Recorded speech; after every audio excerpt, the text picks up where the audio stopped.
Welcome to Tuscany. We shall be visiting first of all Siena, then Pisa, Lucca and San Gimignano. The first place we visit on this trip is Siena. The city dates back to 400 BC and some of the Roman walls still remain.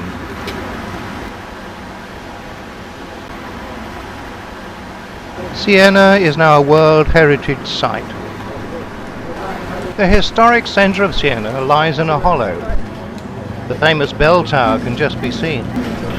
Setting off, we walk through its narrow streets, gradually going downwards. Streets not designed for motorcars, and mingled with the locals going about their business and fellow holidaymakers. The Italians love demonstrations, and here we ran slap bang into one.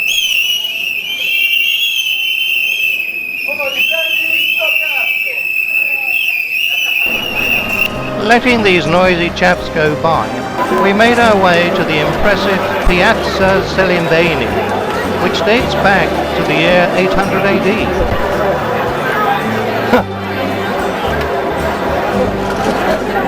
It was now getting quite hot under the lovely sunshine, and we passed one of the many churches where the Italian police were giving a demonstration of their skills.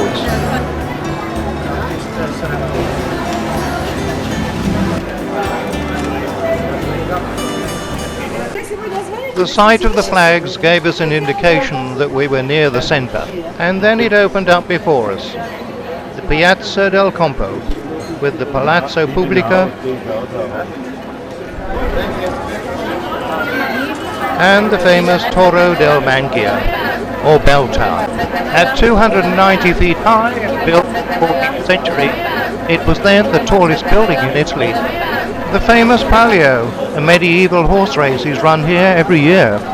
All around the square, cafes abound, their awnings providing welcome shade from the searing 90-degree heat. It did not take too much persuading to find a nice table and enjoy a cold beer which slipped down effortlessly. All too soon it was time to move on. Being on a hollow meant climbing up to go anywhere, and in the heat it was slow going. Passing through some interesting old streets and up countless steps, we did occasionally find some interesting shops. This one, for instance. He must have been running pretty fast to get through the wall like that.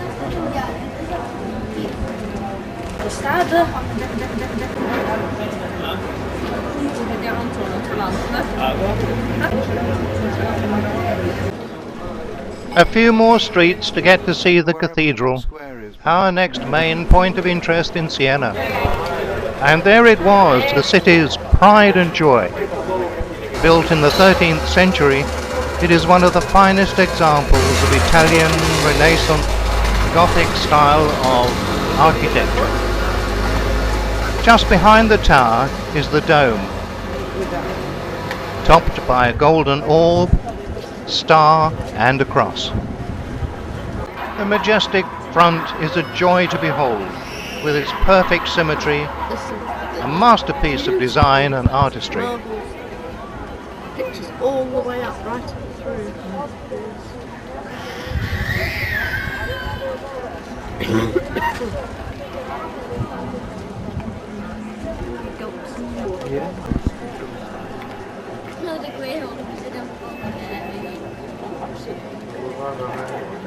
At the very top are 3 triangular mosaic scenes depicting religious themes.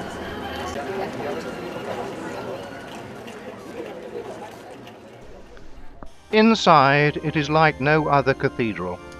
Every inch of its floor surface is inlaid with marble mosaics, making a total of 56 different panels, each depicting a biblical story.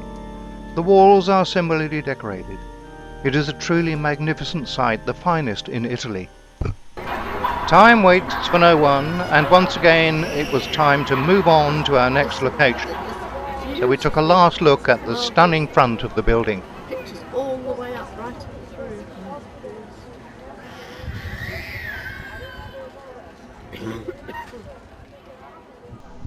Our next stop is known the world over for one particular building. Pisa has its ancient walls too, but it's the famous Leaning Tower that everybody comes to see. It was all a bit dull this morning, as our guide filled us in with all the history. There are 3 separate buildings here. This is the baptistery. You can see that this baptistery has 2 different materials, and this is brick. Maybe because if they come from the sea, in a shiny day, they can see where they're going. Then there's the Duomo, or cathedral, and standing separately, the bell tower, the extraordinary Leaning Tower of Pisa. Building work began in 1173 and took nearly 200 years to complete. It's 183 feet high and leans over 15 feet from the vertical. As the guide says, the one in Venice did fall. They thought really it's falling. The one in Venice, it's a reconstruction. It's built in 1900. So Then we set off to see more of Pisa. Our guide explaining about the older buildings as we went along. Medieval times everything was with arches and then closed with wood or different kind of materials, but not closed as we do with windows or anything. The glass was very expensive. So only after 1800 we have real windows. So when you see different materials, it's just because you have to prepare. That's enough. It was still rather dull, and we took a quick look at the River Arno that divides Pisa. Continuing on, our next point of interest was a very historic square, known rather romantically as the Piazza del Cavaleirei, or Knights Square. It was constructed in 1140. A rather imposing building stands on one side of the square, which is the Palazzo della Caravana, with its facade richly decorated, while next to it is the Church of St. Stephen the Knight, built in 1570. With an attractive double set of steps leading to the entrance, the statue of Grand Duke Cosimo di Medici, who was the Grand Duke of Tuscany from 1569 to 1574. Moving round the square is another interesting building, the Palazzo del Orologio, with a one-handed clock, a bell on top and a passageway running through it. Another splendid building in the background has a group of visiting cyclists, and oh dear, the driver seems to have stalled it. No, all is well as he sets off, followed by a more modern means of transport. Moving on, once again, we came into a little open-air market that had its own band.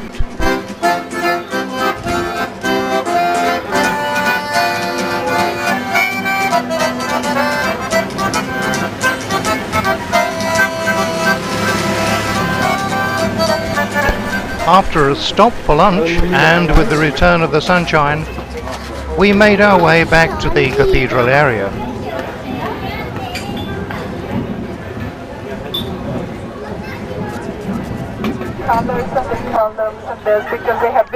Standing close to this extraordinary tower, it is difficult to believe that it is actually what you are seeing.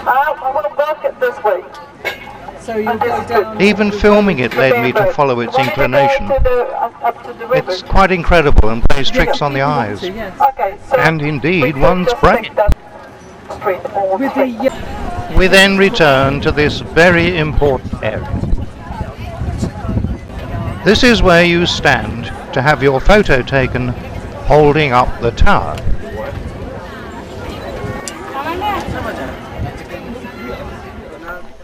I did my bit, of course, just in case.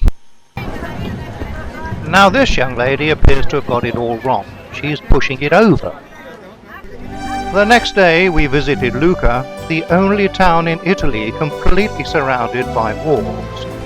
Lucca was founded by the Romans in 180 BC, and they built these walls as protection for the town. This is one of the 6 gateways leading into Lucca.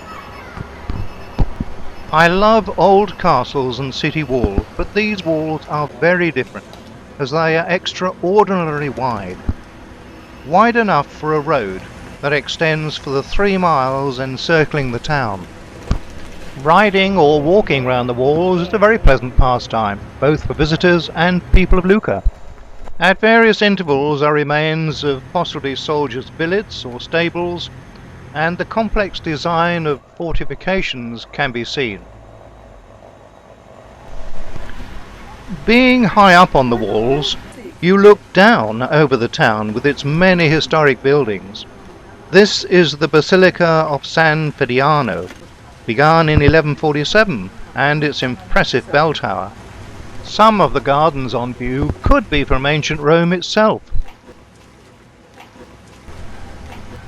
Some more old buildings inside the walls, and then a view outside. We walked down from the walls into the town and found a nice place for a coffee.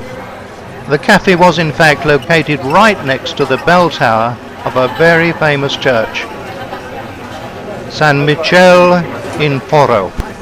It was begun in the 8th century and built on the site of the old Roman Forum. A 4-meter high statue of St. Michael the Archangel stands on the top.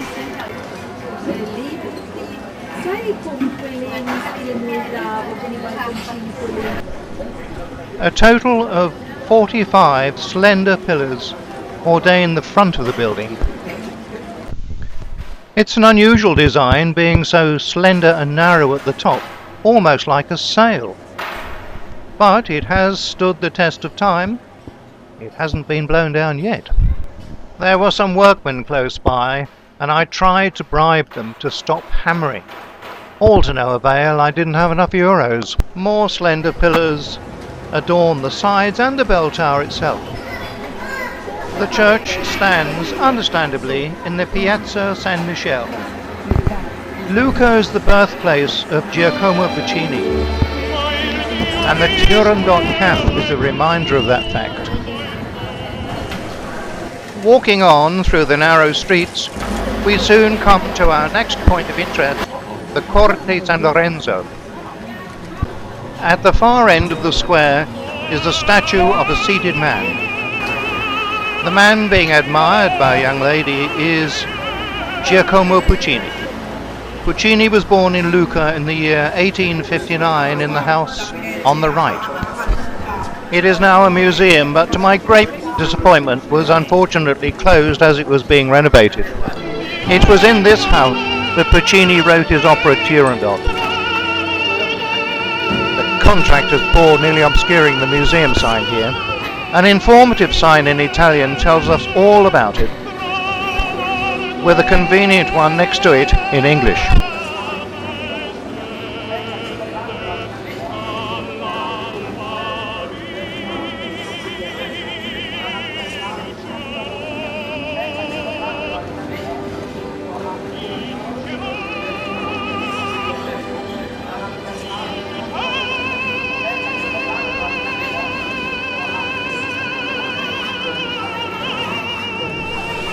As we moved on, we could see another of the ancient gateways in the walls, before coming to the other side of the Basilica of San Pliliano, which we saw earlier, and one's eye was drawn to the wonderful picture at the top, which is so full of detail.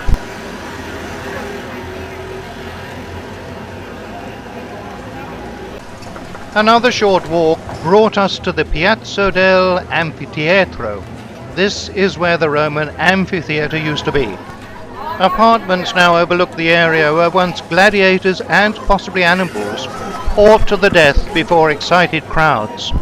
Now surrounded by cafes, it's an ideal place to enjoy a coffee or a beer. And on a warm summer's day, a beer slipped down so very, very easily. The square even has its own bicycle stand. Various shops around the piazza of course cater for the tourists. Having spent a leisurely half an hour or so here, we made for the archway leading out of this interesting place, but not before a look back at what must have been a very large and impressive Roman arena. Moving out of the town and continuing along the top of the walls, more intricate defences were seen.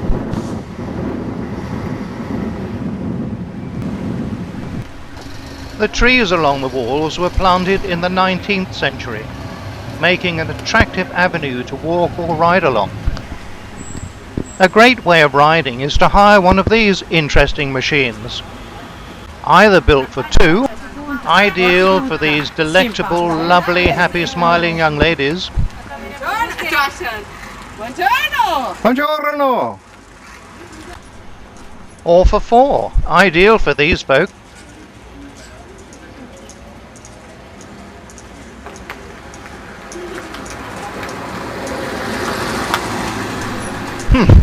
Didn't get away from them. Must be foreigners. Moving on, we completed the full 3 miles of the walls and then came back to our starting point. You can, if you like, walk through the tunnels built right under the walls.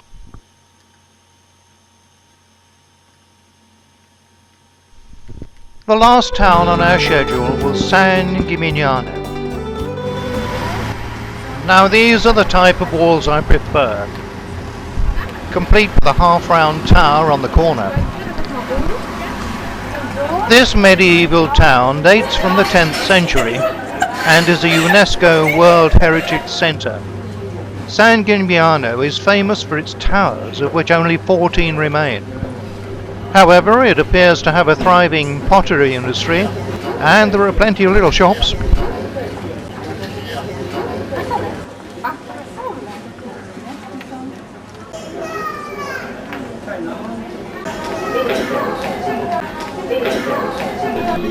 And also some accomplished musicians and artists.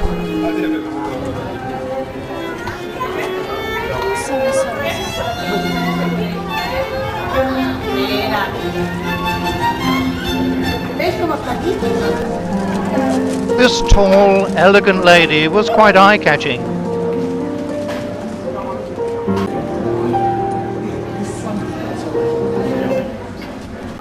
And then some chap walked into my shot and nearly ruined it. Get out of the way, you idiot. There was even a torture museum further on. This woman obviously tried to get in without paying. And her husband was treated to a bit of medieval torture as well. We ambled on past more little shops and then came to the town centre. This is the Piazza Siena, or centre with the well. And there in the middle is a well.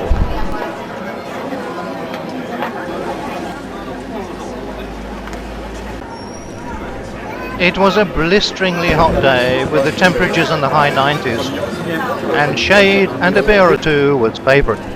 San Gimignano used to have 72 towers, but most have now long gone. Those that remain stand proudly over the splendid medieval walls and gateways.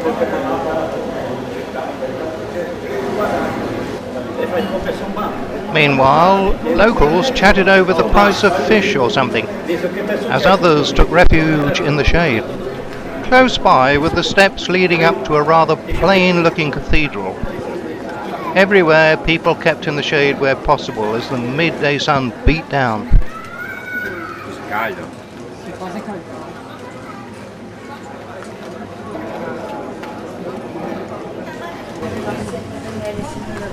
We strolled on through these ancient streets and came to the Torre Grossa, which means the tallest tower.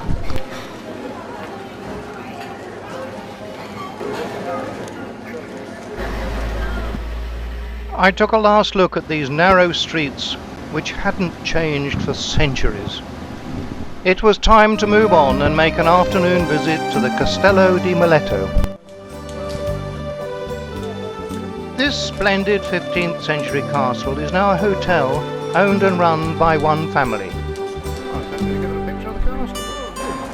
We all trooped in and were shown onto a balcony where we looked out onto a wonderful panoramic view of the surrounding countryside. Most of this land and the vineyards are all owned by the family. This is Chianti country, and some of the finest wines of that name are made from the grapes grown here. In addition, fine olive oil is made from the olives that flourish in the olive groves, soaking up the sun together with the grapes.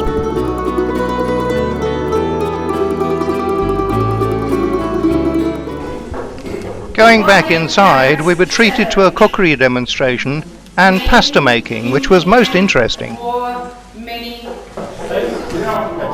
Then it was into the dining room with its wonderful atmosphere and beautiful wall paintings for a delicious dinner.